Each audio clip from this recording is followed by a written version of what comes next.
Hey, good afternoon, everybody. Thanks for having me here and being here.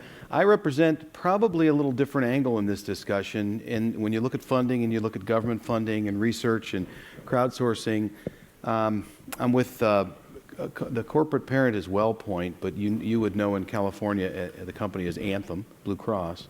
So we're a Blue Cross plan in about 14 states altogether, covering 34 million Americans with their health plan, their benefits. And so that's one out of 9 Americans. And when you look at the other Blue Cross plans around the country, which we're separate companies but part of the same franchise, we do share ideas when it comes to technology and healthcare, and that represents nearly 1 in 3 Americans. So if you, from where you're coming from, what we might be looked at as the market, right? People come because of that. I get to see a lot of ideas. People bring a lot of things to us, and what I want to talk to you about is what makes our decision process, and whether we're going to invest in something, whether we're going to try to deploy it and scale it, and things like that. And so we've had some successes, we've had some misses, and I've been involved in a lot of those, so I'd like to share that with you. I've been working with Anthem's companies for about, believe it or not, about 19 years, and predominantly working with doctors and hospitals. And my focus has been how to make healthcare safer and more affordable.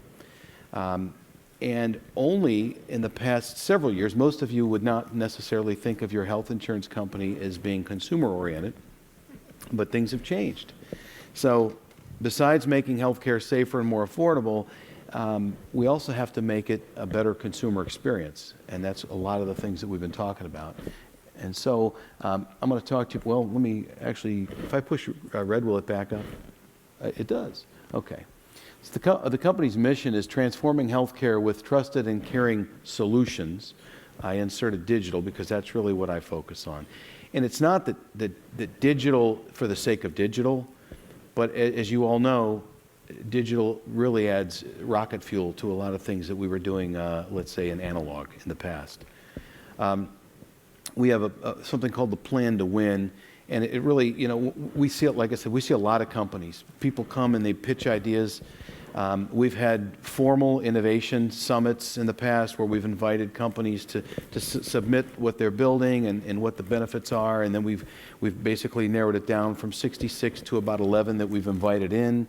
We've looked at those companies then with a panel of people and so on. But what's our guide? Because there's so many great things out there, and because we're not an academic institution, we really have to be very focused on what the mission is. So there's 3 things. Improving the affordability of healthcare, and that makes healthcare more accessible for everyone. And I'll give you some examples of that. Improving access to care. With the Affordable Health Care Act coming on, there will be more and more people that had not had insurance coming on with insurance, and there's a lot of figures out there depending on which source you cite. But these people will be trying to get into the same doctor's offices that those that have insurance are already trying to get into today. So it's going to put a stress on the system. Access to care is important, and then finally improving the consumer experience. So the consumer has emerged as a big driving factor in the health plan business for a couple of reasons.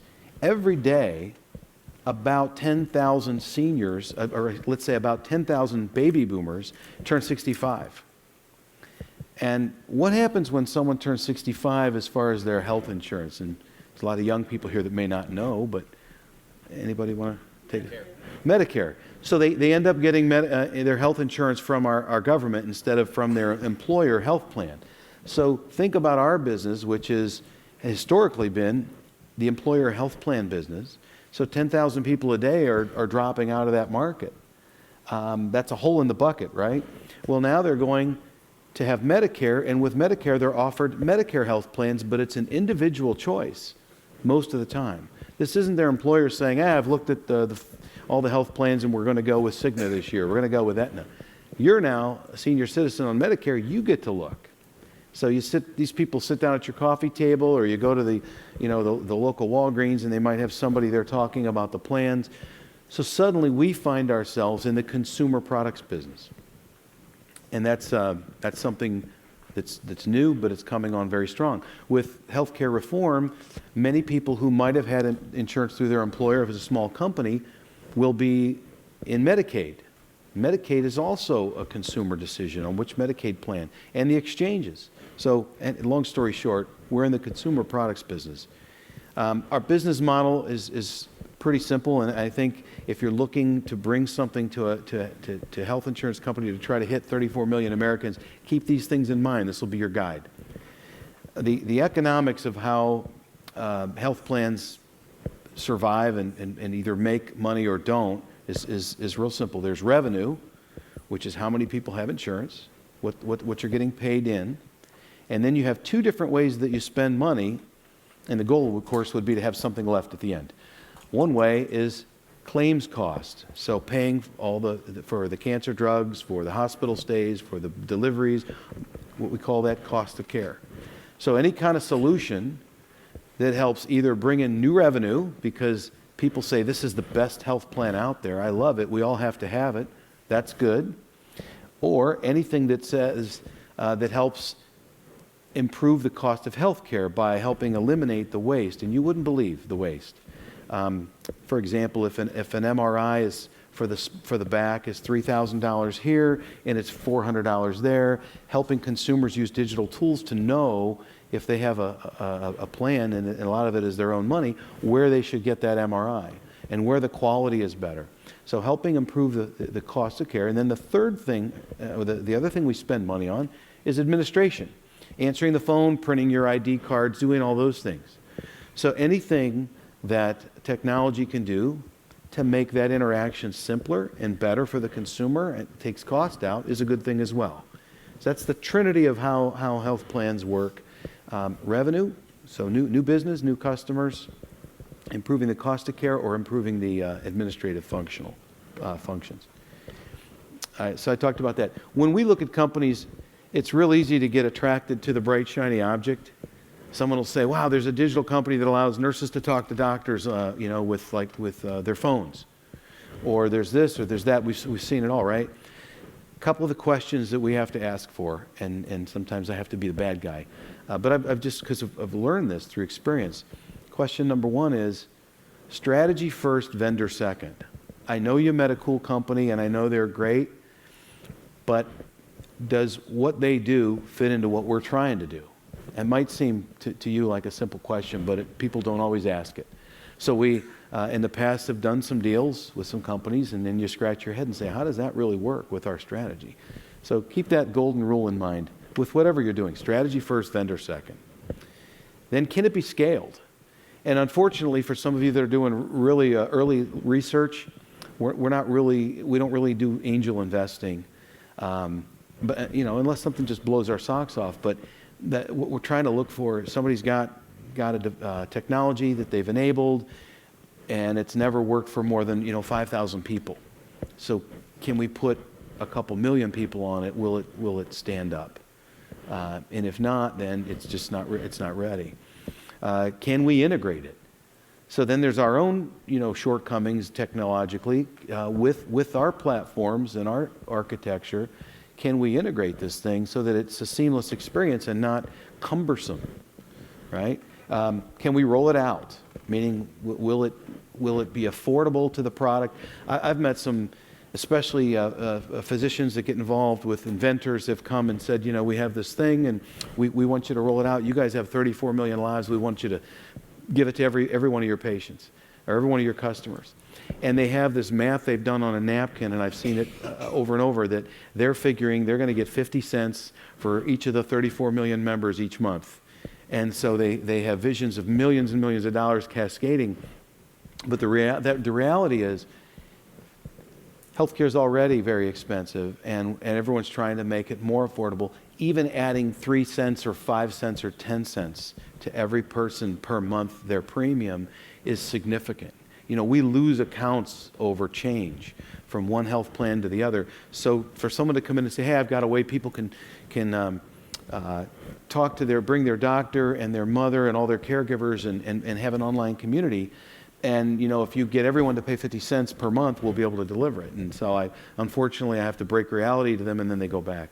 So as you're building these things, just know there aren't buckets of money in the basement, either at the health plans or, almost over 60% of our customers now are self-funded employers, meaning it's their money, right? Google's a client of ours. When Google pays a medical bill, when we do that for them, it's coming out of their money, or Walmart or Verizon or some of the other customers. So there isn't hidden money anywhere that if you come up with a great idea, someone's going to pour money on you. Does it create competitive distinction? Is this something that will make our product stand out? Because that'll get everybody excited. Like I said, we're battling over pennies in pricing, and that's because oftentimes health plans are commodities, right? If someone said to you, we're going to change health insurance next month, you'd say, what? Is my doctor in? Is my copay the same? Okay, fine. Well, that's pretty bad when you're in my shoes. That means you're a commodity and it's all about price. Nobody here wants to be in the commodity business. You want to say somebody to say, don't you dare take my Anthem card. I love it, and I love it for these reasons, and that's what you want in any business. So how do we find things? And I told you it's not real scientific. We've had some innovation showcases. People just usually contact us, and we're pretty open. And they'll say, well, if it has to do with telehealth or some of these other technologies, they'll send it my way. There's different people with different expertise. Some of the examples of companies that we've gotten involved with in the past, AIM, which stood for American Imaging Management, I'll talk to you about them in a minute. We actually bought the company and learned a lot of lessons about that. There's something you do to a small creative company when you buy it and you're a big, large company. And anybody been in those situations? Think of GM and Saturn and things like that. So I'll tell you about that in a minute. CareNex, which is a company that was based in Los Angeles area, focused on neonatal intensive care management. IBM Watson. So IBM came to us with Watson, the computer that won Jeopardy, and the brilliant supercomputer that can read thousands of documents a minute. And so Watson's going to medical school, and we're working with IBM to figure out how can Watson be applied to solving healthcare problems. Solo Health, it's a kiosk company. They have kiosks in retail environments and drugstores and in certain places and in some employers where you sit down in the chair and there's a scale. You can do your weight, your blood pressure. You can take a health risk assessment, all very interactive. A way to gather biometric information, and employers often want to do that and make it easy.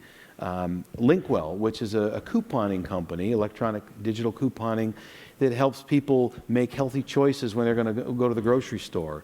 So it'll tell you, if you're going to buy pasta, this is the healthiest, bless you, the healthiest pasta, and here's a coupon to go to Trader Joe's and get it. So it's pretty cool. Glasses.com, don't know how familiar you are with that, but they've actually just released a patent in May, a new feature, very innovative. You can, with a iPad, it'll take a couple measurements of your face, and then you can virtually try on glasses. Not just prescription, but sunglasses. So, because people thought, well, how do you buy glasses online if you can't go and sit in front of the mirror and try them all on? They've actually built that app, and it's remarkable. And they had to, a lot of these companies are disruptors, as many of you are, when you're doing different things. They had to fight the optometry industry, which used to say if you had a prescription for glasses from your optometrist, you couldn't take it anywhere else. You had to buy the glasses there. And Glasses.com, it's actually part of 1-800-CONTACTS. They fought hard to allow you to be able to take that prescription and buy online. And American Well, which is the last thing I want to talk to you about, and it is remarkable. 2 doctors from Israel started this company in Boston, and they built a platform that allows you to see a doctor online with simply high-speed internet and a webcam. So that's the most exciting thing. I want to make sure I get at least 2 minutes on that. Okay, real quick, AIM, American Imaging Management. It's now called AIM Specialty Health. Most of you, as a consumer, wouldn't really experience it, but we saw this company in 2005.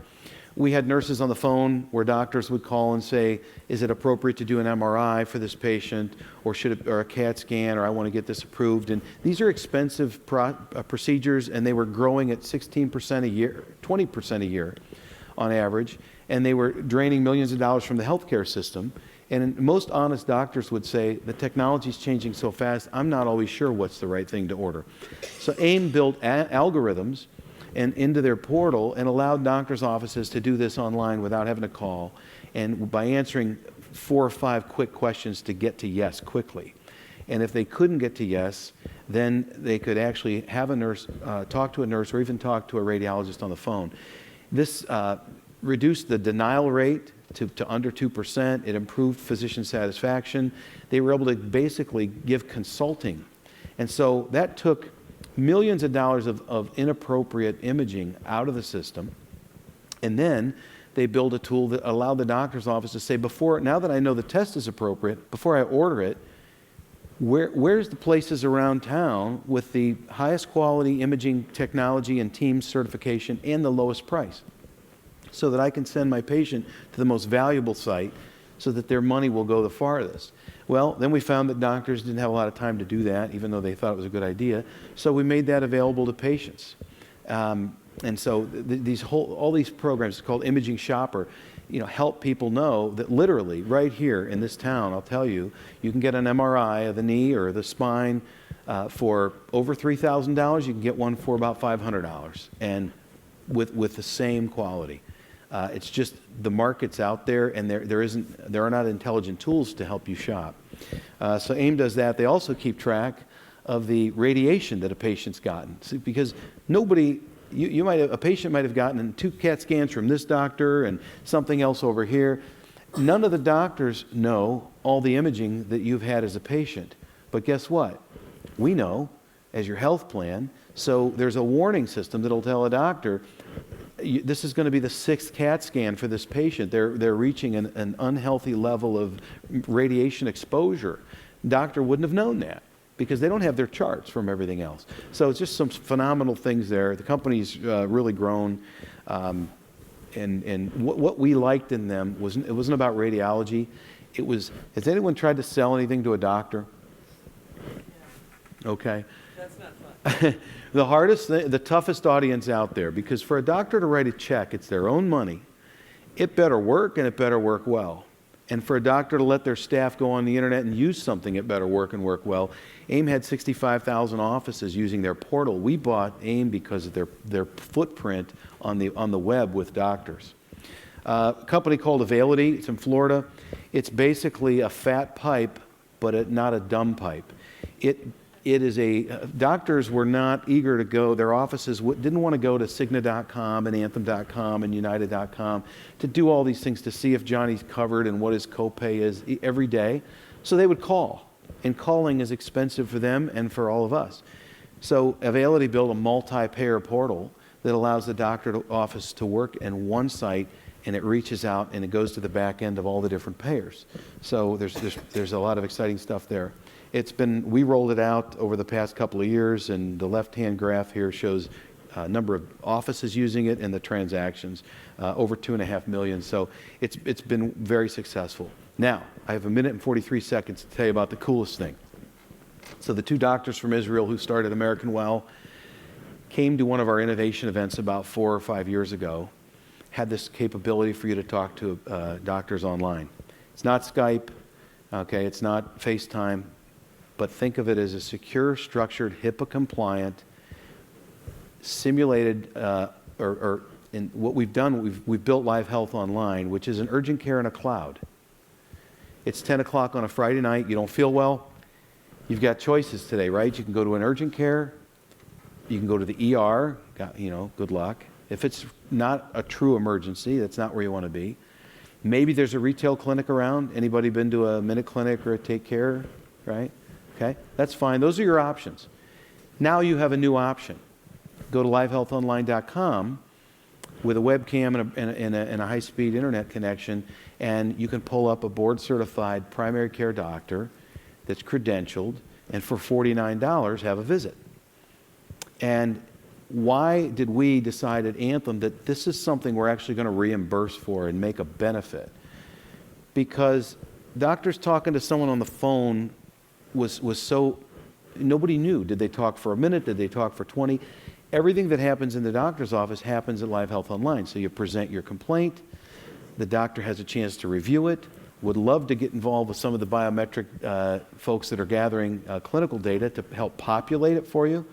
But the doctor can review that. You actually have a visit. There's a medical record that results from it. With one click, you can send it to your primary care doctor. We don't want to interrupt that relationship. But think about 10 o'clock on a Monday when you're working. You don't want to leave work. Try to get a time to go see a doctor and do all this. So coming in about 3 weeks to iOS and Android as an app as well. We're finding more and more people, as many of you are using tablets and mobile devices than their home computer or their laptop. For employers, putting something like a laptop with a webcam in a quiet room gives them a virtual worksite clinic. So this is up and live today. There are California doctors here.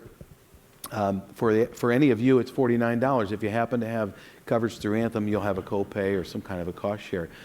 But right now, it's urgent care. If you let your mind go, it can be a Crohn's disease clinic. It can be a diabetic practice where there's diabetic educators ready to talk to people. It's something that the crowd can help us populate, but it's not just a doctor's office online. It's really a healthcare mall. And so we're building behavioral health, and we're looking at a lot of other opportunities. So with that, I'll end, and we're going to have our panel discussion. Thank you. John, thank you. And on that note, we're going to welcome our moderator, Denise Sobel.